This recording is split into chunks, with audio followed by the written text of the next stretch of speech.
দেশটাকে আজ অস্থিতিশীল করার জন্য অনেকে চেষ্টা চালাচ্ছে। যারা পালিয়ে গেছে ওরা কিন্তু বসে নেই, ওরা বিভিন্ন সোর্সে এই কাজগুলো করাচ্ছে এই ব্যবসায়ীদেরকে দিয়ে। জনগণ কিন্তু ধরে ফেলেছে অলরেডি। এখনো যারা সিন্ডিকেটের মাধ্যমে এই মানুষকে কষ্ট দিয়ে দ্রব্যমূল্যের দাম বাড়িয়ে দিচ্ছেন, এদেরকে জনগণ যদি পায় রাস্তায় জোতা পিটা করা দরকার। জালেমদের বিচার যেহেতু আল্লাহ করবে, উনি নিজেই মামলার বাদী, নিজেই বিচার করবে। ভয়ঙ্কর অবস্থা হবে আপনার, আশা করছে এটা ছেড়ে দেবেন। মায়েদা দিয়ে আল্লাহ আমাদেরকে এই বোঝটা দিতে চেয়েছেন। তামাম দুনিয়া দস্তরখানা খাবারের প্লেট, তোর অসুবিধা নেই, তোকে দুনিয়ায় পাঠানোর 50,000 বছর আগে আমি লিখে দিয়েছি, তুই কোথায় কি খাবে, কোথায় সে মরবে।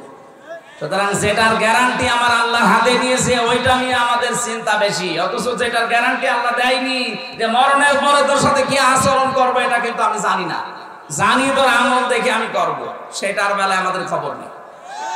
সেই কথাগুলো আজকে আল্লাহ আমাদেরকে জানাবেন। রব্বুল আলামিন বলেন, ইয়া আইয়ুহাল্লাযীনা আমানু, ও হে যারা ঈমানের দাবি করো, তাদেরকে বলছি। বাংলাদেশে আমরা অনেকেই মনে করি মুসলমানি দিলেই মনে হয় মুসলমান হয়ে গেল।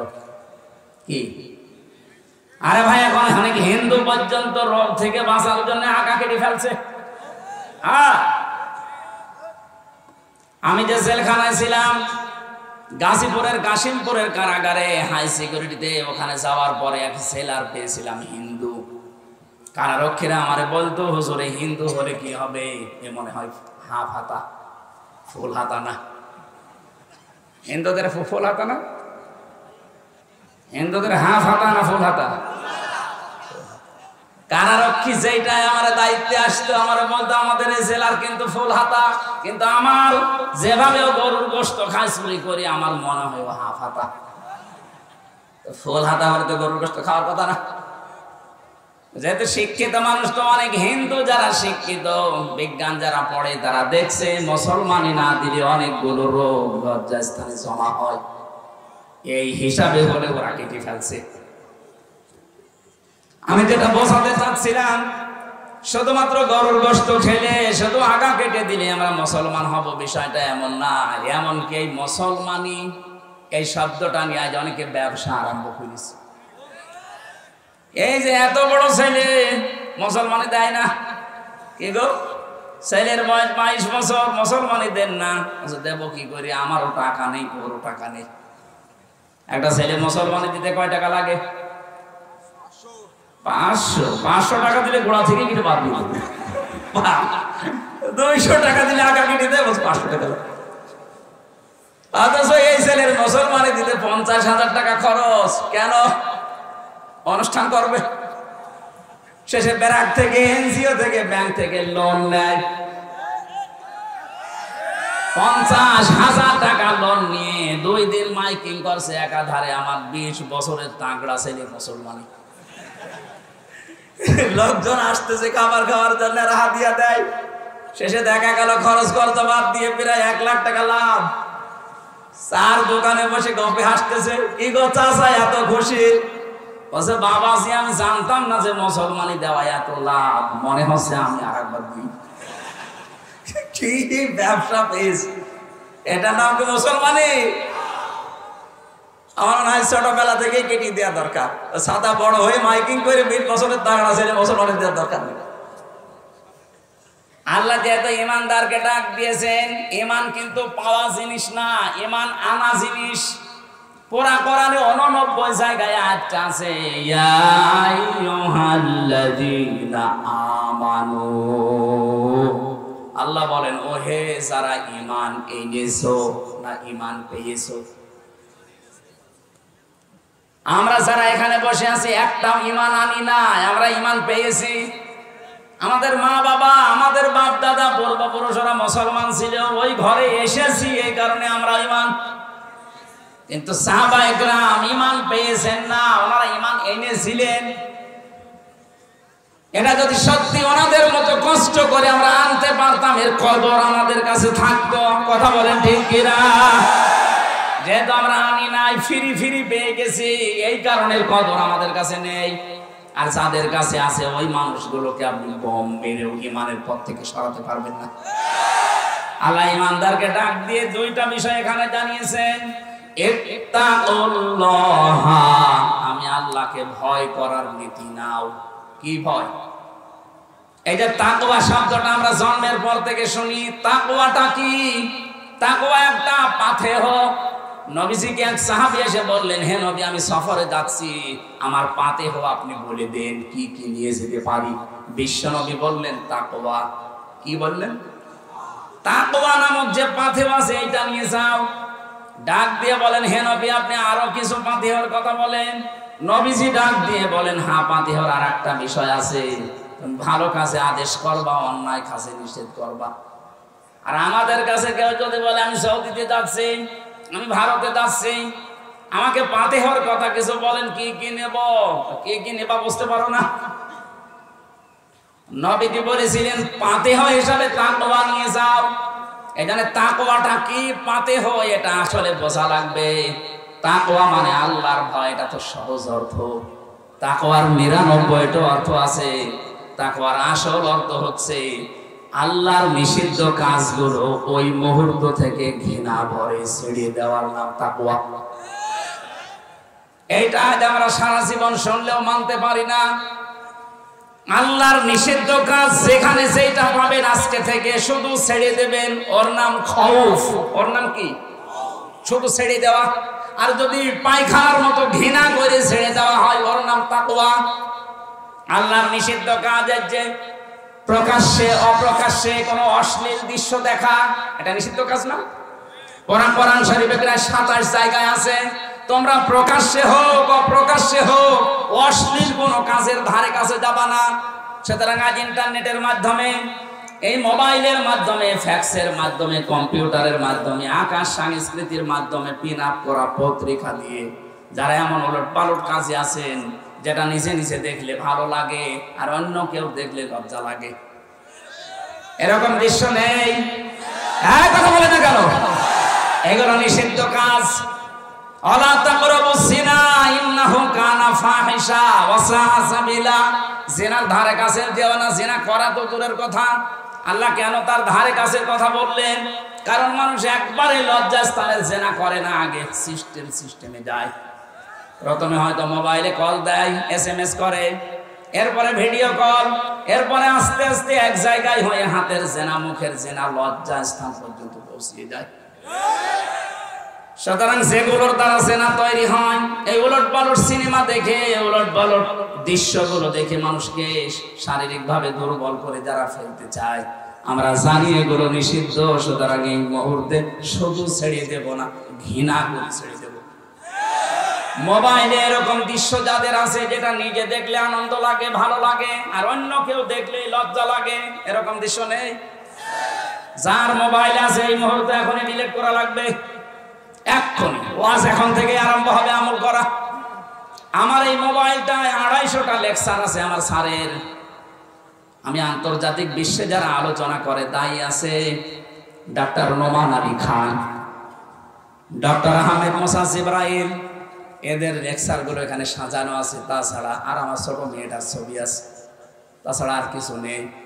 আপনার মোবাইলে যদি এরকম কিছু থাকে যেটা নিচে দেখলে ভালো লাগছে, অন্য দেখলে লজ্জা পাবেন, এই মুহূর্তে ওইটা নিষিদ্ধ, ডিলিট করা লাগবে। কারা কারা করবেন আমি আজকে হাত দেখতে চাই, তোলেন দেখি আপনার মোবাইলটা। এই লক খুলে দিন। হ্যাঁ, দেখো তো কি আছে এখানে। আজকে ওয়াজ আমল ভিডিও ফাংশনে দেখো, যদি কিছু থাকে এক্ষুনি ডিলিট করে। আলহামদুলিল্লাহ, আমরা আল্লাহর ওলি খোঁজার জন্য চরমনায় যাই, আল্লাহর ওলির জন্য চট্টগ্রামে যাই, সিলেটে যাই, এরকম বুকে সৎ সাহস নাকি আগেই ডিলিট করে দিয়েছে। ঠিক আছে, এটা একটা আল্লাহর জিন্দা ওলি। আপনি ওলি খোঁজার জন্য চলে যাচ্ছেন, যার চরিত্র নেই, তার কিচ্ছু নেই। এই কথা বলে না কেন? আজ যে ভিডিও সহ 10 জন মানুষকে দেখা যাচ্ছে, যে মানুষগুলোকে আমাদের মাথার উপরে রেখেছিলাম মন্ত্রীর দায়িত্ব দিয়ে, এদের চরিত্র যে এত নিচে নামতে পারে, কুকুরও তো নিচে নামে না। আপনি মানুষ, ঘৃণা লাগছে এখন আপনার নাম পর্যন্ত শুনলে। আর ওরাই আমার রিমান্ডে আল্লামা সাইদি এবং যুবতী মেহেরের কণ্ঠ এডিটিং করে শুনিয়ে আমারে বলতো, দেখ আপনার মাওলানা কি অবস্থা দেখ, অথচ ওদের চরিত্র আল্লাহ সব আজ ফাঁস করে দিচ্ছে। ওদের চরিত্র তো এত নিচে নেমেছে যে হাউ আঙ্কেল না কয় ইঞ্চি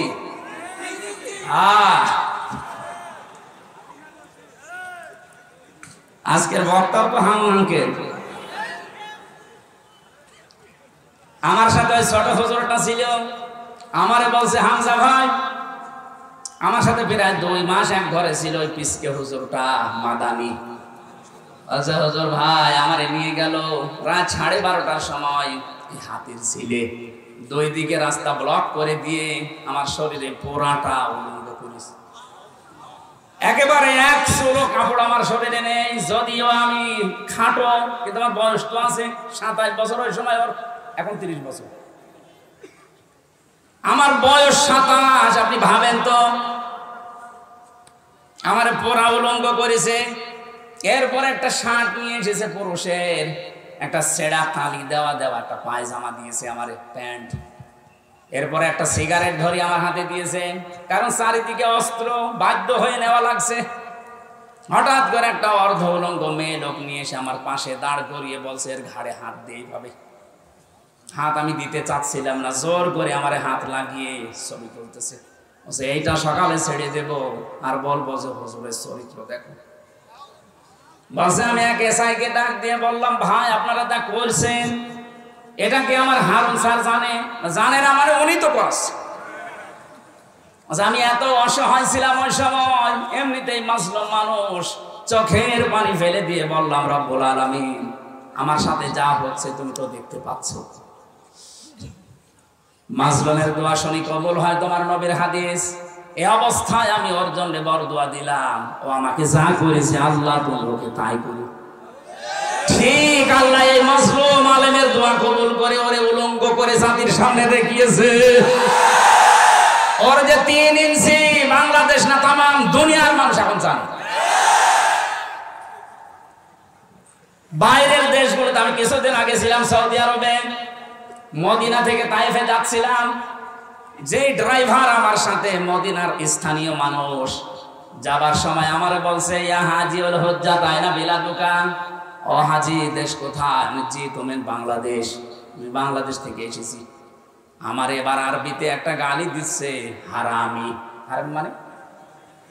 তার মানে আপনার দেশে যে দায়িত্ব ছিল ওই মহিলা একটা হারামি। আমি মনে করলাম যাক আর কিছু বলবে না হয়তো। একটু পরে দেখছি আমারে বলছে আরবিতে, বলছে 3 ইঞ্চি। 3 ইঞ্চি মানে হারুন আঙ্কেল। ওরা ওরে চেনে না, কিন্তু 3 ইঞ্চি ওই লোকটাও জানে। সারা দুনিয়ায় মেয়েদের এখন জিকির হচ্ছে 3 ইঞ্চি 3 ইঞ্চি। ও রাস্তায় এখন বের হতে পারবে? লুকিয়ে আছে, বের তো হবে। আমার মনে হয় ওর অপরাধ যায়। এ দেশের জনগণ যদি ওরে একটু চিনতে পারে যে এটা হাউ আঙ্কেল, ওরে আঙ্কেল বানিয়ে ফেলবে। আজকে থেকে এখন থেকে এই ওয়াজটা আমল করা লাগবে। আমি সহ যারা আছি প্রত্যেকে নিষিদ্ধ কাজ শুধু ছেড়ে দেব না। শুধু ছেড়ে দেওয়ার নাম খৌফ, শুধু ছেড়ে দেওয়ার নাম কি? আর ঘৃণা করে ছেড়ে দেওয়ার নাম হচ্ছে তাকওয়া। আল্লাহ আমাদেরকে খৌফ দিয়েছেন না তাকওয়া? বলেন বলেন। এই মুহূর্ত থেকে আমলটা শুরু করেন, দেখবেন একটা অজানা শান্তি আপনি পাবেন। এই যে পশু পাখি, মুরগি, হাঁস, এদের এই পাখাটা যেমন বিছিয়ে দেয় ভাবে, ডানা এভাবে বিছিয়ে দেওয়ার পরে পরের সাথে পর লেগে যায়, একটার সাথে আর একটা পর লাগার পথে এত মোলায়েম হয়, এত সফট হয়, কোমল হয়, এত নরম জায়গা। ওর নিচে যখন বাচ্চারা ওই জায়গায় আশ্রয় নেওয়ার পরে মা পাখিটা যখন নিজের এই দানাটাকে বিছিয়ে ধরে, তখন ওই নিচে দেখবেন একটা কিচির মিচির আওয়াজ হয়। এটা বাংলায় বলা হয় অনির্বচন সুখ। আমরাও যদি সত্যি আল্লাহর নিষিদ্ধ কাজ যেখানে যেটা পাবো যদি ঘৃণা করে ছেড়ে দিতে পারি, একটা অনির্বচন সুখ আলাদা, ওটা আল্লাহ দেবে। ওটা আমরা পেতে চাই না। যে সমস্ত মহিলাকে সামনে দেখা জায়েজ নেই, ওটা মোবাইলে টিভির পর্দায় জায়েজ নেই। যেই মেয়ে লোকগুলোর যেখানে সামনে দেখা যায় যাচ্ছে ওটা টিভির পর্দায়, মোবাইলের পর্দায়, কম্পিউটারে দেখা যায় যাচ্ছে। একটা মেয়ে লোকের পর্দা হচ্ছে মুখমণ্ডল, হাতের কবজি আর পায়ের পাতা বাদ দিয়ে পুরা শরীর ঢেকে রাখা লাগবে। কথা বুঝতেছে? আমাদের যাদের মা আছে, বোন আছে, মেয়ে আছে, ভাবি আছে, তাদেরকে বলছি আপনারা শাড়ি যারা পরেন স্বামীকে আরো চাপ দেন যে আমার 5,000 টাকার শাড়ি কিনে দাও। মেলায় না, শাড়ি কেনার দরকার নেই। আপনি মুসলিম মহিলা, আপনি সালোয়ার কামিজ বানাবেন। শাড়ি পরে যদি আপনি নামাজ পড়তে যান, আসল যদি পড়ে যায়, সোল যদি বের হয়ে যায়, আপনার নামাজ ভেঙে যাবে। এই জন্য মেয়েদের সর্বোত্তম পোশাক হচ্ছে সালোয়ার কামিজ। হাত পর্যন্ত হাতা বানাবেন ঢিলা ঢালা, যেন কাজ করার সময় বসিয়ে রাখা যায়। পা পর্যন্ত লম্বা বানাবেন, নিচে সায়া পায়জামা থাকবে, ব্লাউজ থাকবে, উপরেরটা ওড়না দিয়ে, মাথাটা দিয়ে, পুরা মুখটা বাদ দিয়ে পুরা ঢেকে রাখবেন। হঠাৎ করে যদি কারো সামনে পড়ে যান, পর্দার মতো খরচ বিধান আপনার জীবনে লঙ্ঘন হবে না। আমার মনে হয় 2,000-5,000 টাকা দিয়ে শাড়ি না কিনে এই 350-400 টাকা দিয়ে সালোয়ার কামিজ বানাবেন, পর্দা আদায় হবে, আর আমরাও বেঁচে যাবো। মানবে এটা? বলবে ওয়াজ রাখেন, আগে শাড়ি নিয়ে আসেন। সম্মানিত মা বোনেরা, হাজারো স্বামী এখানে বসে আছে, সব স্বামীর পক্ষ থেকে বলছি এটা কিন্তু জুলুম হয়ে যাচ্ছে। আপনি 5,000 টাকা দিয়ে শাড়ি না কিনে 10টা সালোয়ার কামিজ হবে, 3 বছর 5 বছর পড়তে পারবেন। আপনার আখিরাতও তৈরি হয়ে যাবে, আপনার স্বামীও বেঁচে যাবে, আল্লাহ বরকত দান করবে। আমি শব্দের প্রথম ব্যাখ্যাটা এখানে 9টা পেয়েছি। কোন মানুষ যদি সত্যি তাকওয়া অবলম্বন করতে পারে, নবীজি যে বললেন তাকওয়ার পাতিহ নিয়ে যাও, তার মানে আপনাকে বুদ্ধিমত্তা নিয়ে চলা লাগবে। আজ এটা সবচাইতে বেশি প্রয়োজন বাংলাদেশে। যে ষড়যন্ত্র আরম্ভ হয়েছে, এখানে বুদ্ধিমত্তা ছাড়া টিকে থাকা সম্ভব না। ওই আলা ভোলা হয়ে থাকলে আপনি নিজেই হারিয়ে যাবেন। কথা বুঝতেছেন? বুদ্ধিমত্তা লাগবে। তাকওয়ার অর্থ হচ্ছে বুদ্ধিমত্তা, চারিদিকে খেয়াল করে চলা। আপনি দেশের কোনো খবর রাখেন না, পরিবারের কোনো খবর নেই, সমাজের কোনো খবর নেই, আপনার এলাকার কোনো খবরও জানেন না। না, আপনার মতো পাগল দিয়ে আল্লাহর দরকার নেই। আপনার এমনিতেই পাপ নাই রেখে আসা লাগবে। আপনি যত উপরে ওঠেন না কেন, আপনি যত বুজুর্গ দাবি করেন, আগে আপনাকে খোঁজ রাখা লাগবে, আপনার এই বুদ্ধিটা কাজে লাগানো লাগবে। যারা তাদের এই আকল, এই বুদ্ধিকে কাজে লাগায় না, এই মানুষগুলো জাহান্নামী। সূরা মুলকের 10 নম্বর আয়াতে আছে, আকালু লাউ কুননা নাসমাউ আও নাকিদু মা কুননা ফি আসহাবিস সাঈর। জাহান্নামে সাঈরের গেটে যখন মানুষ যাবে, দারওয়ান ফেরেশতা মালিক জিজ্ঞাসা করবে কেন জাহান্নামে আসলে? এটা তো খারাপ জায়গা। যত মানুষ জাহান্নামে যাচ্ছে ওরা প্রত্যেকেই জবাব দেবে, দুনিয়ায় আমরা যদি ভালো ভালো যে কথাগুলো শুনেছিলাম ওগুলো যদি মেনে নিতাম, আর আমাদের আকল, আমাদের বুদ্ধি, কমন সেন্স যদি কাজে লাগাতাম, আর জাহান্নামে আসা লাগতো না।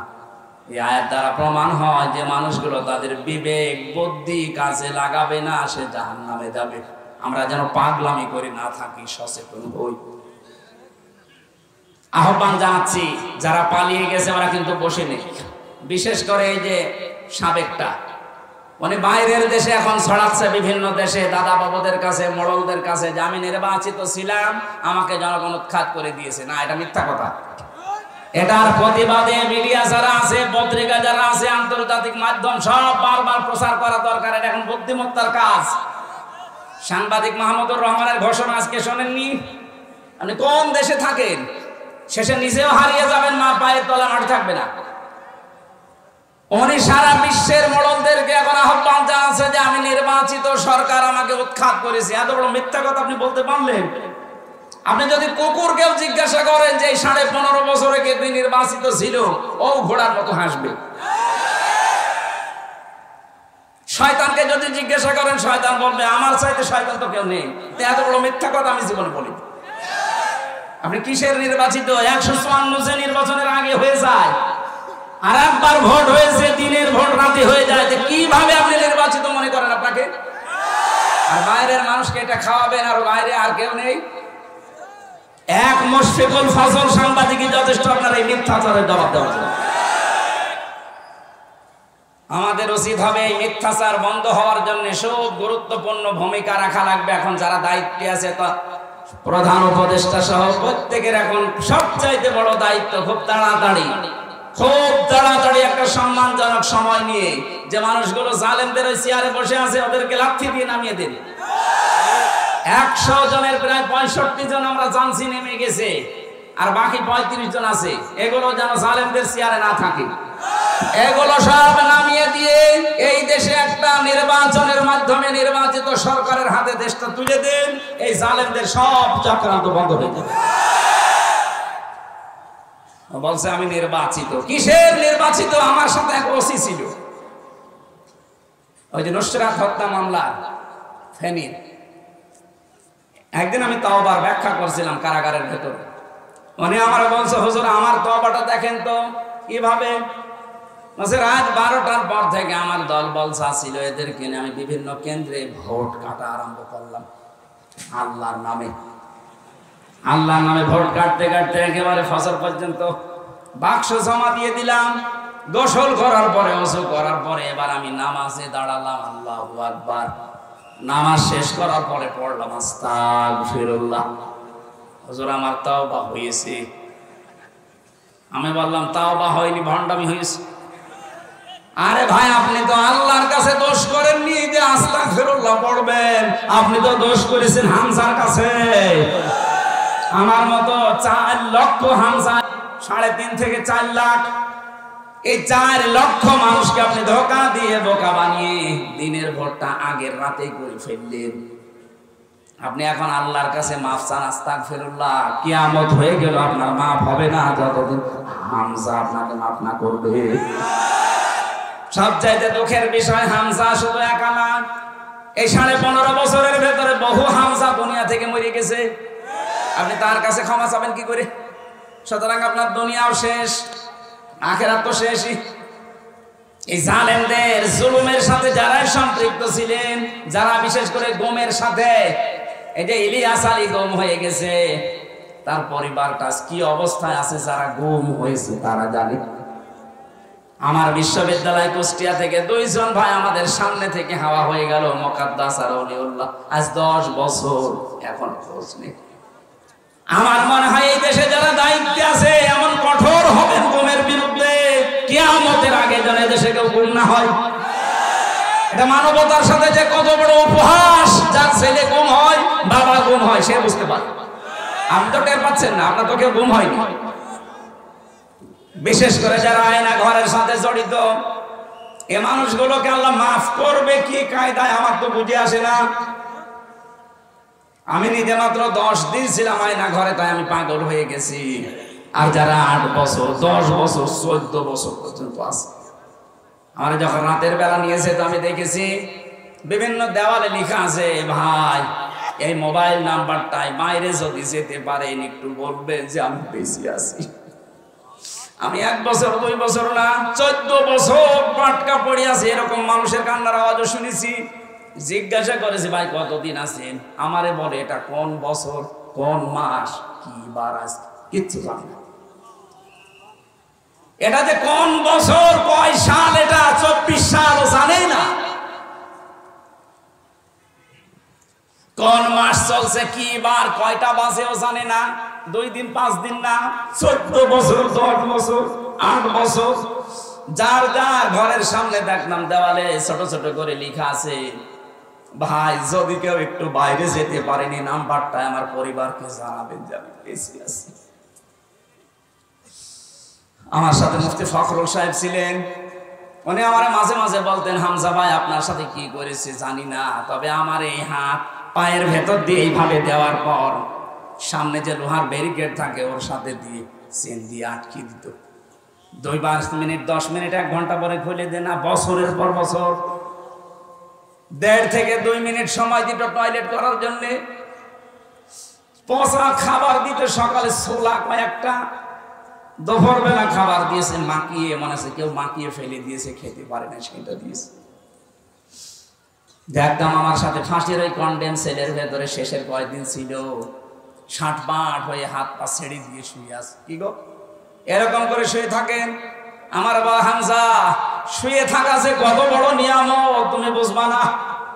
তোমার তো মাত্র 10 দিন নিয়েছিল, আর আমি কয়েক বছর পর্যন্ত এইভাবে ছিলাম, পায়ের ভেতরে হাত দিয়ে শুয়ে থাকা কত বড় নিয়ামত এখন আমি টের পাচ্ছি। আমার মাজার হাড় পর্যন্ত ব্যথা হয়ে গেছে, এখন এই যে ষাটপাট হয়ে শুয়ে আছি হাত পা ছেড়ে দিয়ে, আমার মনে হয় সবচেয়ে বড় নিয়ামত এটা। এত বড় কিছু আপনি করতে পারলেন একটা মানুষের সাথে। কি করেছিল সে? সে একটা রাজনৈতিক দলের একটা সভাপতি, আমির, তারে আপনি এভাবে গম করে আয়না ঘরে রেখে এইভাবে কষ্ট দিতে পারলেন। আমার মাঝে মাঝে মনে হতো, আল্লাহ, যারা আমাদের দায়িত্বটা পালন করে এরা এখান থেকে বাড়ি যাওয়ার পরে ঘুমায় কি করে? হয় লাল পানি খায় নাই, ঔষধ খায়, কোন বড়ি খায়, ঘুমের, তাছাড়া ঘুম আসার কথা না। এখানে যারা ঘুমের সাথে জড়িত, খুনের সাথে জড়িত, বিশেষ করে আয়না ঘরের সাথে, এদের জীবনেও মাফ হবে না যতদিন পর্যন্ত ওদের ওই মানুষগুলো মাফ না করবে। আর আমি জানি এই দেশের 18 কোটি মানুষও যদি এই আয়না ঘরের সাথে যারা জড়িত এদের মাফ করে দেয়, ব্যারিস্টার আরমানের বউ জীবনও মাফ করবে না। 10 বছর 8 বছর সে স্বামী ছাড়া কিছু জানেই না যে বেঁচে আছে কিনা। প্রশ্ন আসতে পারে বিদেশে যে থাকে, বিদেশে যে থাকে কিন্তু জানে যে স্বামী আছে, আর এমন জায়গায় আছে ও তো জানি না যে মরে গেছে না বেঁচে আছে। এক একটা দিন কত কষ্ট করে এই গুম হওয়া আয়না ঘরে থাকা মানুষের আত্মীয় স্বজনের কেটেছে, আপনি বুঝবেন না, আপনার তো হয়নি। আমার বাবা মা, আমি একা সন্তান, মাত্র 10 দিনেই তারা আমার মতো হাত পাগল হয়ে গিয়েছিল। 3টা বছর যদি আমি ফাঁসির কন্ডেম ছেড়েছিলাম, তারপরেও তো অন্তত 3 মাস 6 মাস পর একটু যোগাযোগ করতে পারতাম। আর ব্যারিস্টার আরমান সাহেব 8 বছর উনি জানেই না যে বাংলার পৃথিবী আছে কিনা, অথচ মাথার উপর দিয়ে গাড়ি ঘোড়া চলছে। ওই ডিবি অফিসে মাটির নিচে যে ঘর আছে ওটা ভেঙে দেওয়া দরকার। কয়েকদিন আগে ডিবির যে অফিসার ঘোষণা দিয়েছে, মাটির নিচে এখানে আয়না ঘর থাকবে না, ভাতের হোটেল থাকবে না, কাউকে যদি ধরা হয় তাকে তাড়াতাড়ি তার পরিবারকে জানানো হবে, এটাই দরকার। তাছাড়া এত কঠিন অবস্থায় দিন কাটা সম্ভব না, বিশেষ করে গুম আর আয়না ঘর, এটা যেন পৃথিবী থেকে নিশ্চিত হয়ে যায়। দিনাজপুরবাসী,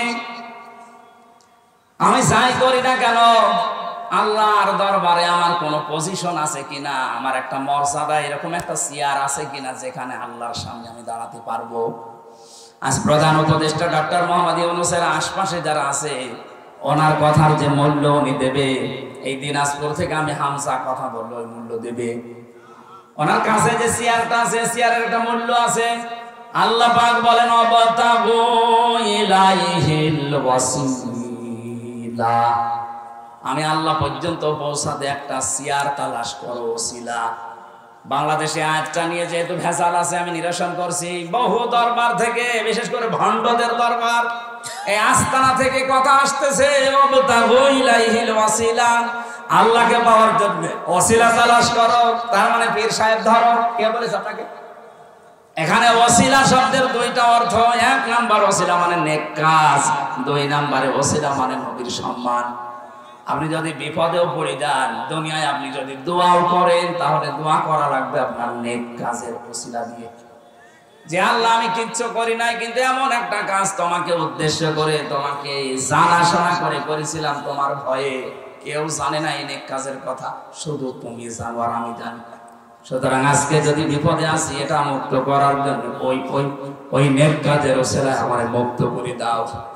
আপনারা যদি বিপদে পড়েন মারাত্মক, তাহলে জীবনের নেক কাজ যেটা গোপনে করেছিলেন, হয়তো একটা লম্বা করে সেজদা দিয়েছিলেন, কেউ জানে না। আমি জেলখানার ভেতরে দেখেছি অনেক আলেমকে 40 মিনিট, 45 মিনিট, 1 ঘন্টা, 1.5 ঘন্টা সেজদায় পড়ে আছে। মাওলানা মামুনুল হককে পেয়েছিলাম, আমিরে জামাত ডাক্তার শফিকুর রহমানকে পেয়েছিলাম। এই মানুষগুলোর এক একটা সেজদা চলে যেত 40 মিনিট, 45 মিনিট। সুবহান রাব্বিয়াল আলা, এটা 3 বার বলতে 1 মিনিটও লাগে না। 1.5 ঘন্টা সময় কি করছে? নফল নামাজে মাসলাটা জেনে রাখবেন, নফল নামাজে নফল সেজদায় যে আপনি মাতৃভাষায় বাংলাতেও যদি বলেন ওটা তাড়াতাড়ি কবুল হয়। এই জন্য আপনি লম্বা করে সেজদা দেবেন, যেটা আপনি আর আল্লাহ ছাড়া কেউ জানে না। বিপদে পড়লে ওই নেক কাজের ওসিলা দিয়ে বলবেন, আল্লাহ ওই ওসিলায় আমার আজকে বাঁচাও। আর ওসিলা শব্দের অর্থ আমরা বানিয়েছি বিভিন্ন দরবার থেকে, পীর সাহেব ধরো এটা আল্লাহর ওলি, এর কাছে ওসিলা ধরো এটা হচ্ছে মুশরিকদের কাজ। লিয়াকাররিবুনা ইলাল্লাহি যুলফা, সূরা জুমারের 2 নম্বর আয়াতে আছে, আল্লাহ পাক বলেন হে নবী এই মুশরিকদেরকে যদি জিজ্ঞাসা করেন যে পূজা করো কেন, ওরা বলবেন না এই দেবতার পূজা আমরা করি না, এদেরকে আমরা এই হাত জোড় করি মাথা নিচু করি এই জন্যে কারণ এদের মাধ্যমে আমরা আল্লাহর কাছে পৌঁছাতে চাই। এই ধারণাটা মুশরিকদের, ওইটা এখন বাংলাদেশের মুসলমানদের ভেতরে ঢুকেছে। এজন্য আল্লাহর কাছে আপনি চাইবেন সরাসরি, কোনো মাধ্যম লাগবে না, কোনো ভায়া লাগবে না, কোনো দালাল লাগবে না। এক কথা বলেন না কেন? এই দালালি করে করে অনেকে ব্যবসা প্রতিষ্ঠান খুলে খাচ্ছে, মাঝখান থেকে আপনার কথা আল্লাহর কাছে পৌঁছায় না। কোন কারণে? পীরের মাধ্যমে পৌঁছাতে হবে। আপনি সরাসরি বলতে পারেন না। আল্লাহ আপনাকেও যেমন বানিয়েছে ওই পীরকেও বানিয়েছে। এক কথা বলেন না কেন? এই জন্য সরাসরি আপনি চাইবেন আল্লাহর কাছে। অনেকে মনে করে আমার দাড়ি নেই, আমি কি করে চাবো? আরে ভাই দাড়ি কি? আপনি তো আল্লাহর বান্দা, আফসোস করবেন যে দাড়িটা রাখতে পারি না, সামনে আমি রাখবো। আর অনুশোচনা নিয়ে অনুতপ্ত হয়ে জীবনে যখন সেজদা দিয়ে চোখের পানি ফেলে কাঁদবেন, দেখবেন আল্লাহ পাক একটা অজানা শান্তি দিচ্ছে। টাকা দিয়ে কিন্তু পাওয়া যায় না। ওসিলা শব্দের দ্বিতীয় অর্থ হচ্ছে নবীজির সম্মান। আযান দেওয়ার পর একটা দোয়া পড়া হয় না? আবতাগু ইলাইহিল, কি বলা হয়? ওসিলা বলা হয়। হে আল্লাহ তুমি নবীর সম্মানকে আরো বাড়িয়ে দাও। আরশের পাশে একটা জায়গা থাকবে, ওখানে নবীজি 50,000 বছর একটা সেজদা দেবেন। এত লম্বা সেজদা দুনিয়াতে তিনি কেউ দেয়নি, কেউ দিতেও পারবে না। শেষে আল্লাহ বলবেন দোস্ত বন্ধু মাথা ওঠাও, আজকে যার পক্ষে কথা বলবা তারে মাফ করে দেব। এখানে ওসিলা মানে যে ভুল ভাল বোঝায় আমাদেরকে, আমরা সতর্ক থাকবো। ওসিলার 1 নম্বর অর্থ নেক কাজ, 2 নম্বর অর্থ নবীর সম্মান, এর বাইরে কোনো ওসিলার অর্থ নেই। যারা বলবে পীর সাহেব বানিয়েছে ওরা নিজেদের স্বার্থে। আল্লাহ রাব্বুল আলামিন বলেন পৃথিবীতে যত ওসিলা হতে পারে, যত ওসিলা তার মানে আমি আল্লাহর কাছে পৌঁছাতে যত মাধ্যম আছে, সবচাইতে উত্তম মাধ্যম হচ্ছে ওয়াজাহিদু ফি সাবিলিহি, আমি আল্লাহর রাস্তায় জিহাদ করা। জিহাদের নাম শুনলেই তো অনেকের মন খারাপ হয়ে যায়। আগে জঙ্গির কথা বলবে কিনা? জঙ্গি আর জিহাদ এক না। জঙ্গি নির্মূল করার জন্য জিহাদ লাগবে। আজও বাংলাদেশে জিহাদ বন্ধ হয়ে যায়নি। অন্যায় যেখানে, প্রতিবাদ সেখানে, এর নাম জিহাদ। এটা যদি আজ আমরা চালিয়ে যেতে পারতাম, মাঝে মাঝে এসে গর্ত থেকে উকি চকি দিয়ে বিশৃঙ্খলার চেষ্টা করে, এইগুলো বন্ধ হয়ে যেত। আর ওখানে বসে বসে উনি মোবাইলে মানুষকে জানাচ্ছে যে বিএনপি আর জামাতের বাড়িতে আগুন লাগাও। শয়তান কত বড় শয়তান! পালিয়ে যাওয়ার পর লজ্জা হয়নি? আমার মনে হয় ওইদিন ছেড়ে দেওয়া ভুল হয়ে গেছে। কথা বলে না কেন? আর 5 মিনিট হলে জনগণ যে বিভিন্ন জিনিস পেয়েছে, ওইগুলো পেয়েছি তো। তাহলে আর বলতে পারতো না এখন যে জামাত আর বিএনপির বাড়ি তোমরা ওইভাবে আগুন লাগাও। আগুন লাগাবে মানে 15.5 বছর এদেরকে বাড়িতে থাকতে দিয়েছেন, এদের ব্যবসা প্রতিষ্ঠান ধ্বংস করেছে, এদের দলীয় পরিচয় নেই, এই জন্য ভালো ভালো চেয়ারে বসতে দেন। কথা বলে না কেন? কয়েকদিন আগে যে এসপি সাহেবের সাথে দেখা করলাম রাজশাহী বিভাগে, উনি আমারে বলছিল 15.5 বছর আমার সব যোগ্যতা ছিল, কিন্তু ওএসডি করে রেখে দিয়েছে। এবার আমি দায়িত্ব পেয়েছি। গোপন অনেকগুলো কথা উনি জানে। আমাকে বারবার বলছিলেন যে এটা হতে যাচ্ছে সামনে। ঠিক দেখছি মিলে যাচ্ছে। আমরা যারা ওই 14 দল বাদ দিয়ে যারা এদেশে আছি সব আমরা মাজলুম। সে যে দলের লোক হোক। কথা বলছে না কেন? অনেকে মনে করছেন বিএনপির লোক মাসলুম না। কে বলেছে? ওদের এক একটা জনের জন্য আমি মামলা পেয়েছি 313টা, 508টা পর্যন্ত মামলা পেয়েছি। একজন আমার খাবার দিত, জিজ্ঞাসা করলাম কি করেন? বলছে আমার বাড়ি হচ্ছে বড়গোনা, বিএনপির যুগ্ম সম্পাদক ওই জায়গা। মামলা কয়টা দিয়েছে? বলছে 313টা। 313টা মামলা। আপনি হিসাব করতে পারে? আপনাদের মহাসচিবের নামে 183টা মামলা ছিল ওই সময়, এখন মনে হয় আরো বেড়েছে। কারণ আমি 508টা পর্যন্ত মামলা আমি পেয়েছি। আরে ভাই, দিনই তো হয় না, 365 বছর 508টা মামলা, ও সারা জীবন শুধু হাজিরায় দিয়ে যাবে। কি জুলুম করেছে বলুন তো। এইগুলো বাইরের দেশ দেখে না। এই ট্রাম্প, এটা মুসলমানদের প্রকাশ্য শত্রু। এই পালিয়ে গেছে ওনার বান্ধবী, ও এখন উল্টা পাল্টা ছড়াচ্ছে বাংলাদেশে নাকি সংখ্যালঘু নির্যাতন হচ্ছে। ওরে শয়তান, বাংলাদেশে ইসলামপন্থী এবং এই দেশে যারা বিশ্বাস করে দেশ আমাদের, তারা 5 তারিখের পর থেকে আজ পর্যন্ত মন্দিরগুলো পাহারা দিচ্ছে। কোরআন শুনতে এসে যারা বাধা দিয়েছিল 1500 বছর আগে, আবু জাহেল একটা আইনও পাশ করেছিল, ওয়াকালাল্লাযীনা কাফারু লা তাসমাউ লিহাযাল কুরআন। আবু জাহেল বলেছে আমার দেশে সব চলতে দাও, মুহাম্মদে কোরআনে কারীম যখন তেলাওয়াত করে এটা সেভাবে হোক বন্ধ করে দাও। আলগাউ ফিহি, ঢোল-ঢোকি তবলা বাজাও, হট্টগোল করো, মানুষের ভেতরে আতঙ্ক তৈরি করে দাও। লাআল্লাকুম তাগলিবুন, আশা করা যায় তোমরা গালিব হবে, বিজয়ী হবে। এই সিদ্ধান্ত ছিল 1500 বছর আগে আবু জাহেলের। আমার তো মনে হচ্ছে 2009 থেকে 24 সাল পর্যন্ত এই সিদ্ধান্ত হয়তো সরাসরি অনেকে নেয়নি, কিন্তু ইনডাইরেক্ট অনেকেই নিয়েছিল। যাদের কাছে অনুমতি নেওয়ার জন্য যাওয়া লাগতো, অধিকাংশ গুলো আল্লাহ তো অবিশ্বাসী। 630টা থানার ভেতরে প্রায় 450 থানার ওসি ছিল হিন্দু। আগে যাওয়া লাগতো থানায়, এরপরে উপজেলায়, এরপরে ডিসি অফিসে, এসপি অফিসে। যারা আছে অধিকাংশ গুলো ওরা তো কোরআন শরীফ যেন বন্ধ হয় সেই লাইন করবে। একটা সত্য ষড়যন্ত্র এই জায়গায় ছিল। আল্লাহ আমাদেরকে বাঁচিয়েছেন। আমরা আশা করছি এই দেশে যারা দায়িত্বে ছিল, 1628টা চেয়ার ছিল এই দেশের মেন চেয়ার। কয়টা? 1628টা চেয়ারে মেন যারা দায়িত্ব পালন করেছে, আমার যতটুকু জ্ঞান বুদ্ধি আছে বাস্তবতায় আমি যা দেখেছি, অধিকাংশ সবগুলো এরা জালেম। হয় নিজে জুলুম করেছে অথবা জুলুমের সাপোর্ট দিয়েছে। অন্যায় যে করে, অন্যায় যে সহ্য করে, দুইজনই অপরাধী। কথা বলেন না কেন? বিশ্ব নবীর হাদিস, তিরমিজি শরীফ, নবীজি বলেন কেউ যদি জুলুম করে, তুমি যদি জানো যে লোকটা জালেম, এরপরেও যদি দেও প্রত্যক্ষ পরোক্ষ ভাবে তাকে সাহায্য করে, সহযোগিতা করে, আমি নবী বলছি ওই লোকটা আমার উম্মত থেকে বের হয়ে যায়। 15.5 বছরে যারা জুলুম করেছে, এই 1628টা চেয়ারে বসে বসে আমরা চাই এই জালেমদের চেয়ারে যেন আর কোনো জালেম বসে না থাকে। ছাত্র জনতা জীবন যখন দিয়েছে, 1 জন 2 জন না, 3732 জন মানুষ অলরেডি জীবন দিয়েছে। 2780 জন এখন হাসপাতালে কাতরাচ্ছে।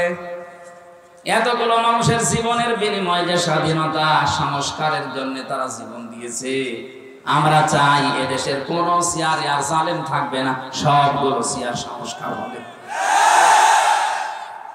যতদিন পর্যন্ত চেয়ারের হাত খোলা না থাকবে, ততদিন ন্যায় বিচারে দেশে কায়েম করা সম্ভব না। আমাকে বানানো একটা মামলা দিয়ে 3টা বছর ফাঁসির কন্ডেম ছেলে রেখে দিয়েছিল। কিছুদিন আগে দেখলাম আমার মামলা সব খারিজ হয়ে গেছে। আদালত আমাকে জিজ্ঞাসা করছিল যে কেমন লাগছে এখন? লাগছে তো ভালো, কিন্তু 3 বছর তো মামলা আপনার হাতে ছিল, কেন জামিন দিলেন না? উনি ইশারা দিয়ে আমাকে বোঝাচ্ছে, হুজুর কিছু করার নেই, আমার হাত বাঁধা ছিল। কি ছিল? এখন যেহেতু হাত খোলা আছে, এখন আর আমার বাধা নেই। এইরকম মামলা না, যত মামলা এখন আমার কাছে আসবে, আমি এখন ন্যায় বিচার 100 ভাগ করতে পারবো। আমরা চাই এদেশে যত চেয়ার আছে, কোন চেয়ারের হাত আর বাধা থাকবে না, সবার হাত থাকবে আবু সাইদের মতো খোলা। রংপুরের মানুষ একটা বিষয় দেখিয়ে দিয়েছে দুনিয়াকে। রংপুরের নামই অনেকে জানতো না, জানলেও মফিজ বলে জানতো, কিন্তু এই নামটা আল্লাহ এত উপরে তুলে দিয়েছে, হোয়াইট হাউসে পর্যন্ত এখন আবু সাইদের নামে জিকির হচ্ছে। আপনাদের আরেকটা সুসংবাদ আছে, গরিব মানুষ তো এই রংপুর বিভাগে, গরিব মানুষেরা জান্নাতে যাবে ধনীদের চাইতে 500 বছর আগে। সুতরাং ঢাকা, চট্টগ্রাম, সিলেট,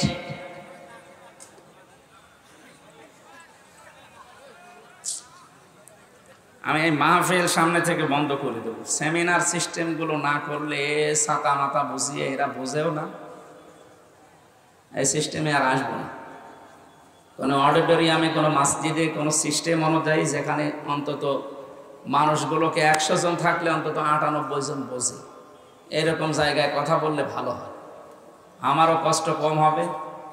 ছাতা থামাতে আমার হাত লেগে যাচ্ছে। আপনারা, আমি বললাম যে আপনি যাই করেন কথা বলবেন না। কি দেখবেন? কি আমার কি পরিমাণের মতো জিনিসপত্র আছে? বলেন কি দেখবে? বলেন হ্যাঁ, আমার কি আছে দেখার মতো? আমার শরীর চলে না, আমার কি দেখবেন? কি এই জামাটা আজকে নতুন করে যে দুধালা হুজুর বানিয়ে দিয়েছে, বানিয়ে দিয়েছে তাই গায়ে দিয়েছে। আমার কোনো কিছুর এখন সিস্টেম ঠিক নেই। 24 ঘন্টা জার্নির উপরে, আজকে 3টা চলছে। এটা কতক্ষণ পারা যায়? এই যে 10-12 দিন হাসপাতালে ছিলাম, ওই সময় যে মাহফিলগুলো পারি নাই তারা এখন শোধ তুলে নিচ্ছে। হুজুর বাঁচে বাঁচক, মরে যায় মরে যাক, আমারটা করে দিয়েছে। এই জন্য আমার শরীর পারছে, এখন যদি একটু ঘুমাতে পারতাম তো ভালো হতো। ডাক্তাররা বলছে আপনি রাত জাগলে কিন্তু আবার ওই মাথার ওই সমস্যা দেখা দেবে। 10টার ভেতরে আপনি যে কোনো কায়দায় ঘুমিয়ে পড়েন। আপনারা তোলেনি তো 9:30, 10টায় ঘুমাবো কখন? আশা করছি একটু সময় দেন আমার। বারবার এক কথা বলা ঠিক না। যা করেন কথা বলবেন না। আমরা দেখতে পারেন আর না পারেন, এখন আর কিছু করার নেই। যা করেছে এইটাই থাকবে। আপনি দরকার কালকে ইন্টারনেট থেকে নামিয়ে নেবেন, কিন্তু কথা বলবেন না। একেবারে নিস্তব্ধ হয়ে যান, ক্লাসের মতো। আমার বিশ্ববিদ্যালয়ে যতগুলো ক্লাস করেছি, ডক্টর লোকমান, ওনার ক্লাসগুলোতে 40 থেকে 45 মিনিট আমার মনে হচ্ছে কোরআন নাজিল হচ্ছে। এক একটা আয়াতের এত গভীরে চলে যেতেন তিনি। মানুষও 45 মিনিট না, 45 ঘন্টা যদি ক্লাস নিত তাও মানুষ বসে থাকবে, কিন্তু বোঝার মতো যোগ্যতা থাকা লাগবে। দেখেন তো স্টেজে একটা মানুষ কথা বলছে কিনা, বুঝবেন তো বিষয়টা, নাকি এই লোক দেখানোর জন্য এসেছেন আপনি?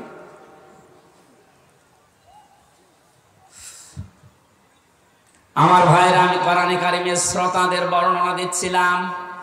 কোরআন নিজেই জানিয়েছে এই পৃথিবীতে 3টা শ্রেণীতে আমার শ্রোতা ভাগ হয়ে আছে। 1 নম্বরে আমাকে শুনলেই যারা বাধা দিত, এরা আল্লাহর দৃষ্টিতে কাফির। কাফের যেহেতু এখন আর নেই, এর আগে ছিল। 2 নম্বরে কোরআনে কারিম জানিয়েছে এরা হচ্ছে মুনাফিক। এটা সূরা নিসা 61 নম্বর আয়াতে আছে।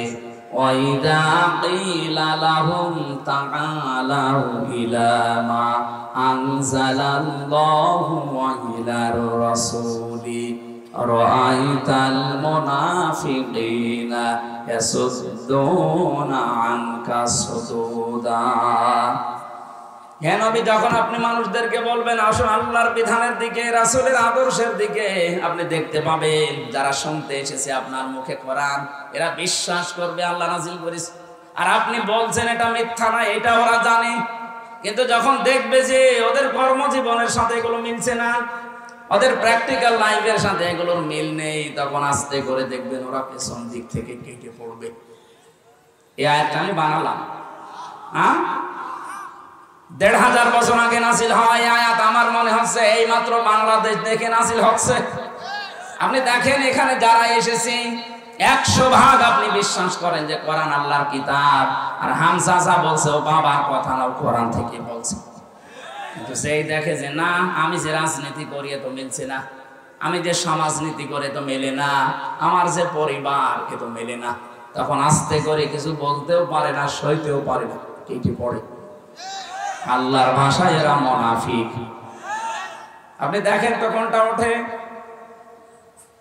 না। এত কড়াকড়ি করার দরকার নেই, খুব জরুরি হলে চলে যাবে। বসা, পায়খানা আর বিড়ি খাওয়া বাদ দিয়ে কেউ যেতে পারবে না। বিড়ির খুব নেশা লাগলে খেয়ে আবার চলে আসবে, কারণ এগুলো তৈরি হয় তো রংপুর বিভাগেই বেশি। আকিস বিড়ি, আজিজ বিড়ি খেয়ে তাড়াতাড়ি চলে আসবে, ঠিক আছে? হ্যাঁ, তিন নম্বরে আল্লাহ পরিচয় দিচ্ছেন কোরআন যারা শুনতে আসে এরা আমার দৃষ্টিতে মুমিন। ইন্নামাল মুমিনুনা আল্লাযীনা ইযা যুকিরাল্লাহু ওয়াজিলাত কুলুবুহুম। আমি আল্লাহর দৃষ্টিতে মুমিন তো ওই লোকটা যাদের সামনে আমার নাম উচ্চারণ হলে ওদের অন্তরাত্মা কেঁপে ওঠে। ওয়াইদা তুলিয়াত আলাইহিম আয়াতুহু সাদাতুহুম ঈমানা। যখন আল্লাহর তেলাওয়াতকৃত আয়াতের কথা বসে তখন ঈমান যা আছে আরো বেড়ে যায়। তার মানে ঈমান যে বাড়া কমা হয় এই আয়াতটার প্রমাণ। আজকে আমরা কোরআন শুনতে এসে যদি বুঝতে পারি আল্লাহ পাক বলেন যাদাতুহুম ঈমানা, অবশ্যই তার ঈমান বাড়বে। আর যারা সর্বোচ্চ ঈমানের অধিকারী, যারা এর মর্মবাণী উপলব্ধি করতে পারবে, বুঝতে পারবে, নবী আপনি দেখবেন তাফিদু মিনাদ দামি মিম্মা আরাফু মিনাল হক। ওরা যখন জানবে যে আল্লাহ কি বলে আর আমি কি করি, বসার পরে দেখবেন ওদের চোখ দিয়ে অটোমেটিক পানি গড়িয়ে পড়ছে। কোরআনের আলোচনায় সবার চোখে পানি আসবে না, এটা বোঝার মতো যোগ্যতা আপনার থাকা লাগবে। যদি সত্যি আপনি উপলব্ধি করতে পারেন মন দিয়ে, আপনার মন থেকে যদি এই কথাটা আপনি রিসিভ করতে পারেন, দেখবেন আপনি মনের অশান্তি কখন চোখ দিয়ে পানি পড়ছে আপনি টেরও পাবেন না। এটা সাহাবা ইকরামের হয়েছিল, কারণ তারা বুঝতেন। আমরা অনেকে আমাদের মাতৃভাষা না হওয়ার কারণে আরবিটা বুঝি না, এই জন্য কান্না তো দূরের কথা, কান্নার ভানও আমরা ধরতে পারি না। হযরত ওমর তেলাওয়াত যখনই করতেন নামাজের ভেতরে 2-3 কাতার 5 কাতার দূর থেকে কান্নার আওয়াজ শুনতে পেত। কারণ পেছনে যারা দাঁড়িয়ে আছে ওরা বুঝতেছে যে জাহান্নামের আয়াত আসতেছে। জান্নাতের সুখের আয়াতগুলো যখন আসতো তারা আবেগে আপ্লুত হয়ে পড়তেন। আমরা আয়াত থেকে শিক্ষা নেবার বিষয় ছিল কোরআন শুনলে বোঝার পরে তাদের ঈমান আল্লাহ বাড়িয়ে দেবে। ওয়া আলা রাব্বিহিম ইয়াতাওয়াক্কালুন। বাড়ি যাওয়ার সময় তারা বলবে আমরা আজকে থেকে দুনিয়ার সব কিছু থেকে ভরসা করলাম আল্লাহর উপরে। কোরআনের শ্রোতা পেলাম কয় প্রকার? 3 প্রকার। বলেন বলেন। 1 নম্বরে কাফের, 2 নম্বরে মুনাফিক, 3 নম্বরে মুমিন। আমরা এই 3 নাম্বারটা হতে চাই আজ। আল্লাহ কোরআনের আয়াতে যেটাই বলেছেন ওটা উপলব্ধির মাধ্যমে যেন তেলাওয়াত শুনে বুঝে এখান থেকে তাওয়াক্কুল নিতে পারি আল্লাহর উপরে। বলেন আমিন। দরুদ আর সালাম পড়ছে আমাদের নবী মুহাম্মদ রাসূলুল্লাহ সাল্লাল্লাহু আলাইহি ওয়াসাল্লামের উপর। আমি এখানে একটা বিষয় ক্লিয়ার করে নিই কয়েক মিনিটে। যারা আল্লাহর বিধান মানেন এই ঘোষণা দিয়েছেন যে আমি নামাজ পড়ি, আমি রোজা রাখি, আমি হজ করে এসেছি, আমি দান সাদকা করি, এই যে 4টা বিধানের কথা বললাম, এই বিধানগুলো কার? আরো জোরে বলেন তো। নামাজের বিধান কি রাসূলুল্লাহ? রোজার বিধান রাসূলুল্লাহ? বলেন। হজ করা এটা কার বিধান? দান করা এটা কার বিধান? আপনি বলছেন আমি এগুলো মানি, আমিও জানি আপনি মানছেন, কিন্তু পরবর্তী যে আরেকটা শব্দ আছে ঈমানের সাথে সম্পর্কিত, রিলেটেড করা, আল্লাহ যেখানে তার নাম দিয়েছেন সেখানে রাসূলের নাম দিয়েছেন। কথা বুঝতেছেন? এটা ক্লিয়ার করা লাগবে আজকে। জানি এখানে এরকম বহু চিন্তা ভাবনার মানুষ আছেন, এই আয়াতটা মিলে যাবে আমার আশা। ফেরাউনের নাম শুনেছি আমরা, না শোনেননি? ফেরাউনের নাম শোনেননি? এই লোকটা যখন ডুবে যাচ্ছিল ওই সময় বলেছে আন্নাহু লা ইলাহা ইল্লাল্লাযী আমানাত বিহি বানু ইসরাঈল ওয়া আনা মিনাল মুসলিমিন। সূরা ইউনূসের 90 নম্বর আয়াতের শেষের দিকে আছে। আল্লাহ বলেন যখন ডুবে যাচ্ছিল ওই সময় বলেছে আল্লাহ আমি ঈমান আনলাম। কিভাবে ওর ঈমানের সাক্ষ্য দিয়েছে? আন্নাহু লা ইলাহা ইল্লাল্লাযী আমানাত বিহি বানু ইসরাঈল। বনি ইসরাঈলরা যার উপর ঈমান এনেছে আমি তাকে বিশ্বাস করলাম। ওয়া আনা মিনাল মুসলিমিন, আমি তো মুসলমান, এরপরও আমি কেন বারবার ডুবিয়ার উঠি? ফেরেশতারা আমারে বারবার সবাই কেন? এখানে শিক্ষা দিয়েছে মুফাসসির যারা তাফসীর লিখেছেন আয়াতে, তারা বলেছে ও কিন্তু আল্লাহর প্রতি একাত্মবাদের শিক্ষা দিয়েছিল, কিন্তু ওই জামানায় যিনি প্রেরিত পুরুষ তার মানে নবী এবং রাসূল। তার নাম হযরত মূসা, নাম কি? ও আল্লাহর ঘোষণা দিয়েছে, কিন্তু ওই জামানার যিনি নবী এবং রাসূল, আল্লাহ যাকে প্রেরিত পুরুষ করে পাঠিয়েছেন তাকে কিন্তু মানে নাই, ঘোষণাও দেয় নাই। ও যদি বলতো লা ইলাহা ইল্লাল্লাহ মূসা কালিমুল্লাহ, আল্লাহ ওই সময় মাফ করে দিত। এটা শত ঘোষণা দিয়েছে আল্লাহর একাত্মবাদের, রিসালাতের ঘোষণা দেয়নি। এই জন্য আল্লাহ ওকে মাফ তো করেনি। আল্লাহ ডাকও দিয়েছিলেন আল আন, এখন। আকাদ আসাইতা ক্বাবলু ওয়া কুনতা মিনাল মুফসিদিন। এখন কেন? এর আগে তো তুমি বড় সন্ত্রাসী ছিলে, স্বৈরাচার ছিলে, ফাসাদ সৃষ্টিকারী ছিলে। হাজার হাজার লক্ষ মানুষকে তোমার কারণে আমি দুনিয়াতে শান্তি দিতে পারিনি, তুমি অশান্তির দাবানল তৈরি করে রেখেছো। এখন কেন? জিবরাইলকে বললেন ওর মুখের উপরে কাদা দিয়ে দে। এটা তাফসিরে ফি জিলালিল কোরআনে আছে, ফেরেশতা জিবরাইল তোর মুখের উপরে যখন কাদা লাগিয়ে দিস, আল্লাহ পাক বলেন ফাল ইয়াউমা নুনাজ্জিকা, আজকের এই দিন থেকে আমি তোকে দায়িত্ব নিয়ে নিলাম। বেবাদানিকা, তোর এই শরীরটা, ফাল ইয়াউমা নুনাজ্জিকা বেবাদানিকা লিতাকুনা লিমান খালফাকা আয়া। কিয়ামত পর্যন্ত কোনো মেডিসিন লাগবে না, কোনো ঔষধ দেওয়া লাগবে না। আমি আল্লাহ নিজে তোরে শক্তি দিয়ে রাখলাম। মাছে খাবে না, পোকা মাকড়ে খাবে না, জলহস্তি খাবে না, কিয়ামত পর্যন্ত তোরে আমি শক্তি দিলাম। ওয়াইন্না কাসীরাম মিনান নাসি আন আয়াতিনা লাগাফিলুন। তোর পরবর্তী প্রজন্ম দুনিয়ায় যারা আসবে, তোকে আমি এমন ভাবে রাখবো, দুনিয়ার মানুষ তোকে দেখবে, চিন্তা করবে অনেকে, কিন্তু শিক্ষা অধিকাংশ মানুষ নেবে না। আমার মনে হয় এখনো ফেরাউনের লাশটা মিশরে আছে, আমি দেখে এসেছি। এখনো যে অবস্থায় আছে এইভাবে আছে। এক একটা দাঁতের যে সাইজ, চুল এখনো এক গাছা আছে। আপনি এখান থেকে আমি যেটা নেওয়ার জন্য বলছি বারবার, ও আল্লাহর একাত্মবাদের শিক্ষা দিয়েছিল, ঘোষণা দিয়েছিল, স্বীকার করেছিল, কিন্তু ওই জামানায় যিনি নবী এবং রাসূল, রিসালাতের ঘোষণাও দেয়নি। এই জন্য আল্লাহ ওর ঈমান কবুল করেনি। আজ বাংলাদেশের দিকে তাকান, বহু মানুষ এখানে বসে আছেন, আল্লাহর বিধান আমি মানি না, আমি নামাজ পড়ি, রোজা রাখি, হজ করি, দান সাদকা করি, এগুলো বিধান কার? বলেন বলেন। কিন্তু এই জামানার যিনি প্রেরিত পুরুষ, সর্বশেষ নবী এবং রাসূল মুহাম্মাদুর, তার আদর্শের কথা বলতে গেলে, হ্যাঁ তার আদর্শে 63 বছরের 23 বছর তার নবুয়তের জিন্দেগি, 13 বছর তিনি মক্কায় মার খেয়েছিলেন, এইটা অনেকে শুনতে রাজি আছে। এমনকি 13 বছরের জীবনী শুনে অনেকে কান্নাকাটিও করে। কিন্তু বিশ্ব নবীর জীবনের আরতে 10 বছর মদিনার জীবন, তিনি রাষ্ট্রপতি ছিলেন, এই কথা বলতে গেলে কিছু মানুষ বলে রাজনীতি। আপনি আল্লাহর ঘোষণা মেনে নিচ্ছেন, কিন্তু রাসূলুল্লাহর রিসালাত আপনি মানেন না, আপনার মরণ হবে ওই ফেরাউনের মতো। আর আমার তো মনে হচ্ছে বাংলাদেশে এই প্রকার মানুষ এখন দিন দিন বেড়ে যাচ্ছে। এখানেও আছে। এখন আপনার বিবেকে যা বলে তাই করে। ফেরাউন যদি শুধু আল্লাহর হুকুম মেনে, রিসালাত না মেনে ও জাহান্নামী হয়ে যায়, আপনিও আল্লাহর হুকুম মানছেন, কিন্তু রাসূলুল্লাহর কথা মানতে গেলে আপনার নেতা বাদ দেওয়া লাগবে, আপনার আদর্শ বাদ দেওয়া লাগবে, আপনার অনেক কিছু দুনিয়ায় ছাড় দেওয়া লাগবে। কারণ আপনার মতো দুই হাতে কামায় নবীজি করেননি। অনেকে এলাকায় দেখলাম, শুনলাম, আসার পরে নাকি টাকা ছেড়ে রাখে, আর মাসে মাসে টাকা আসে। 1000 টাকা দিয়ে রাখে, 1000 টাকায় 1200 টাকা দেয়, 200 টাকা লাভ।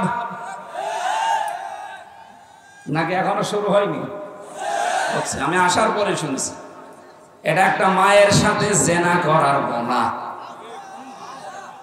আপনি এইরকম গুনাহ করে আপনি কোনোদিন আল্লাহর মন পাবেন বলে আপনার মনে হয়? আপনি মায়ের সাথে জেনা করে আসলেন, এখন বলছেন আমি নামাজ পড়ছি, হবে? সুতরাং এই গুনায় যারা আছেন একটু হাত তোলেন তো দেখি, কারা টাকা ছেড়ে রাখেন। এখানে কয়জন মানুষ, তাই আপনার লজ্জা করে? কিয়ামতে কোটি কোটি মানুষ থাকবে, আপনার এই কপালে লেখা থাকবে সুদখোর। এই জায়গায় লিখে দেবে আল্লাহ সুদখোর। মানে লজ্জা তো ওই সময় আরো বেশি পাওয়া লাগবে, এই জন্য এখনই পাল্টানো দরকার। আপনার এই সুদের টাকা বাম হাতের ইনকাম দিয়ে যা করছেন এইগুলো ভোগ করার জন্য আপনার মেয়ে, আপনার ছেলে, আপনার বউ দুই পায়ে খাড়া আছে। আপনি যা ইনকাম করবেন ওরা ভোগ করবে। এর দ্বারা যে মায়ের সাথে জেনা করার গোনা হয়ে গেল, এই গোনা আপনার বউ নেবে? জিজ্ঞাসা করেন, জীবনেও নেবেন। তা আপনি কার জন্য কি করলেন? এখন যদি চোখ বন্ধ হয়ে যায়, তামাম দুনিয়া এসেও আপনাকে জীবিত করতে পারবে না। এই জন্য আমরা যেন এরকম পাগলামি না করি, এ পাগলামি বাদ দেবো তো ইনশাল্লাহ। অত পাগল আমরা আর হব না। কার জন্য আমি পাগল হব? যার জন্য হব সেই তো আমার না। আপনি মরে যান, আপনার যত সুন্দরী বউ হোক, যত ভালোবাসার বউ হোক, এক রাত আপনাকে যদি পাহারা দিয়েছে, আমি কি বলিস, ও বলবো আমার ভয় লাগবে, রাতে জিন আসতে পারে, তাড়াতাড়ি আপনি মাটি দিয়ে দেন, না অন্য ঘরে রাখেন। অথচ ওর জন্য আপনি সুদের টাকা ছড়িয়ে রেখেছেন, ও যেন আরামে ডিশ এন্টিনা দেখতে পারে। ধরে বলেন সুবহানাল্লাহ। আশা করছে পাগলামি আমরা কেউ যেন না করি, কারো জন্য কারো কিছু করি। আমার নিজের জন্য আমি যা করছি এটা আমার সাথে যাবে। দিনাজপুরবাসী, কোরআন কারীম থেকে আমরা এবার তেলাওয়াতে যাচ্ছি। আজকের আলোচনার বিষয়টা একটা গুরুত্বপূর্ণ বিষয়, কারণে বাংলাদেশ, ভারত আর পাকিস্তানে এই বিষয়টা নিয়ে ভেজাল আছে, একটা ঝামেলা চলছে। আমার আলোচনার বিষয় ওসিলা, কি বললাম, এটা যেন আমরা আজকে ক্লিয়ার করে যেতে পারি, পরিষ্কার করে ধারণা নিয়ে বাড়ি যেতে পারে আসলে ওসিলা কি আর কি কি জায়গায় ভণ্ডরা লাগাচ্ছে। সূরা মায়েদা 35 নম্বর আয়াত পড়েছি। আমরা আগে তাফসীর করার যে নিয়মগুলো আছে সামনে নিয়ে আসি। প্রথমে তাফসীর করতে হলে সূরার নামকরণ জানা লাগে। নাম হচ্ছে মায়েদা। নাম কি? মায়েদা মানে দস্তরখানা। মায়েদা মানে দস্তরখানা, যার গুরুত্ব আমাদের কাছে অনেকেরই নেই, অথচ এই নামে আল্লাহ বিশাল একটা সূরা নাজিল করলেন। এমন এমন বিধান আল্লাহ সূরা মায়েদার ভেতরে দিয়েছেন। বিশ্বনবী জানিয়েছেন এই আয়াতের তাফসিরে, কোন মানুষ যদি দস্তরখানার বিছানো যে খাবার পড়ে যায়, ভাত হোক, রুটি হোক, তরকারি হোক, এটা যদি তুলে খেয়ে ফেলতে পারে, জান্নাতের হুরদের মহরানা আদায় হয়ে যায়। দিনাজপুরবাসী কি বুঝলেন এই হাদিস থেকে? আপনি জান্নাত পাবেন কিনা সে গ্যারান্টি নেই, আছে? অথচ এই ছোট্ট একটা আমল করার মাধ্যমে জান্নাতের হুরের সাথে যে বিয়ে হবে, তার দেন মোহরটা আদায় হয়ে যাচ্ছে। আপনি বিশ্বাস করতে পারেন আপনি জান্নাতে যাবেন। তাহলে এই আমলটা ঝেলায় খেলায় আমরা নষ্ট না করি। গামছা হোক, চাদর হোক, যে কোনো একটা কাপড় হোক, এটা যেন বিছিয়ে নেই সামনে। এটা নবীজি নিজের জীবনে করে দেখিয়েছেন। বিশ্ব নবীর এই সুন্নাতটা মারা গেছে। এটা যদি আমরা চিন্তা করতে পারি, কিয়ামতের ময়দানে একটা সুন্নাতের কারণে 100 গলা কাটা শহীদের সওয়াব নিয়ে ওঠা যাবে। বিষয়টা তুচ্ছ মনে হয়, আমাদের ছোট মনে হয়, অথচ বিশাল বিষয়। আমি সহ যারা এখানে আছি প্রত্যেকে যেন এই বিষয়ের উপরে আমল আজকে থেকে করতে পারি। দুনিয়ায় একদিকে যাক, আমার নবীর সুন্নাত আমার কাছে একদিকে। তামাম দুনিয়াকে আল্লাহ দস্তরখানা বলে ঘোষণা দিয়েছেন। তামাম দুনিয়াটাই আল্লাহর কাছে দস্তরখানা। দস্তরখানায় মানুষ কি করে? খাবার বিছিয়ে খাবারের প্লেট তৈরি করে খায়। কথা বলে না কেন? তামাম দুনিয়াটায় খাবারের প্লেট আল্লাহ বানিয়ে দিয়েছেন। যেহেতু রাজ্জাক নাম নিয়েছেন, তিনি রিজিক দাতা। আপনি না খেয়ে মারা যাবেন না, কারণ আপনার চাইতে তিমি মাছের পেট ছোট না, ছোট টন কে টন খাবার লাগে তার এক এক বেলায়। কমপক্ষে 3 বার করে তার খাবার খাওয়া লাগে, দিন রাত 24 ঘন্টা একটা তিমি মাছের। বিজ্ঞান জানিয়েছে 100টা আমির হামজা মিলে যা খাবার খেতে পারে, তিমি মাছ এক বেলায় সে খাবার খায়। বলেন তো, এত বড় বিশাল দেহের তিমি মাছের পেট, এই পেটের খাবার যদি আল্লাহ জোগাড় করে দিতে পারে, হামজার 1.5 থেকে 200টা খাবার লাগে, এই খাবার আল্লাহ দিতে পারবে না। কোন কারণে খাদ্যে ভেজাল দেন? কোন কারণে সিন্ডিকেট করে আজ বাজারের দ্রব্যমূল্যের দাম বাড়িয়ে দেন? আজ বাংলাদেশে যারা সিন্ডিকেট করে খাবারের দাম বাড়িয়ে দিচ্ছেন, আপনি বিশ্বাস করেন আপনার ঈমান নষ্ট হয়ে গেছে? আপনি আল্লাহর কাছে বড় জালেম। মানুষকে কষ্ট দেওয়া, মানুষের সাথে জুলুম করার নামান্তর এইটা। এই দিনাজপুর সহ বাংলাদেশের 64 জেলাতে যারা সিন্ডিকেট করে করে বিভিন্ন ব্যবহারিক জিনিসের দাম বাড়িয়ে দিচ্ছেন, আপনার নামের আগে আপনি লিখে নিতে পারেন জালেম অমুক আলী। এই দেশে অনেক বামপন্থী রাজনীতি করতো অনেকে, এখন অনেকে বন্ধ করে দিয়েছে। তারা বলতো আমরা বামপন্থী, বুক ফুলিয়ে যারা বলতো আমরা বামপন্থী। আমার কুষ্টিয়া একজন ছিল ইনু, বুক ফুলিয়ে বলতো আমি বামপন্থী রাজনীতি করি। দুনিয়ায় যত কিছু আপনি দেখবেন বাম হাত দিয়ে করা হয়, ওটা ভালো কাজ না। বলে না কেন? কোরআনে কারিমে আল্লাহ জানিয়েছেন ওয়াসহাবুল ইয়ামিন মা আসহাবুল ইয়ামিন ওয়াসহাবুশ শিমালি মা আসহাবুশ শিমাল। ডানপন্থী দুনিয়ায় যারা আছে এরা জান্নাতি, বামপন্থী যারা আছে এরা জাহান্নামী। বাংলাদেশে যারা এই কথা মুসলমান দাবি করার পরও বলেন যে আমি বামপন্থী, আপনি সরাসরি বলতে পারেন না যে আমি জাহান্নামী, কারণ বামপন্থী যারা তারাই জাহান্নামী। এই কথা বলছেন শরম বালাদের ভেতরে আছে। যারা বামপন্থী নিজেদেরকে দাবি করে ওরা যেন নিজে স্বীকার করে নেয় যে আমি জাহান্নামী। সুতরাং খাদ্যে যারা ভেজাল দিচ্ছেন, ঔষধ মেশান, কীটনাশক দেন, খাবারের দাম বাড়ানোর জন্য যারা সিন্ডিকেট করেন, আপনি বিশ্বাস করে লিখে নিতে পারেন আপনি জালেম। আর জালেমের বিরুদ্ধে আল্লাহ নিজে মামলা দায়ের করবেন। এটা সূরা শূরা 25 নম্বর বা 6 নম্বর পৃষ্ঠা 13 নম্বর লাইনের 42 নম্বর আয়াতের প্রথম অংশে আছে ইন্নামাস সাবিলু আলাল্লাযীনা ইয়াযলিমুনান নাস। অবশ্যই আমি আল্লাহ মামলা দায়ের করব এই পৃথিবীর ওই মানুষটার বিরুদ্ধে যারা মানুষ হয়ে মানুষের উপরে জুলুম করেছে। এই জন্য সিন্ডিকেট করছেন যারা, আজকে থামবেন। আপনি কার জন্য এই বাম হাতের ইনকাম করে রেখে যেতে চান? রিস্কের দায়িত্ব আমার আল্লাহর। হ্যাঁ, সিন্ডিকেট করে মানুষকে কষ্ট দেওয়া যাবে, কিছু মুনাফা বেশি পাওয়া যাবে। রিস্কের দায়িত্ব যেহেতু আল্লাহর, কাউকে আল্লাহ না খাওয়িয়ে মারবে না, কিন্তু মাঝখান থেকে আপনি জালেম হয়ে গেলেন। কথা বলেন না কেন?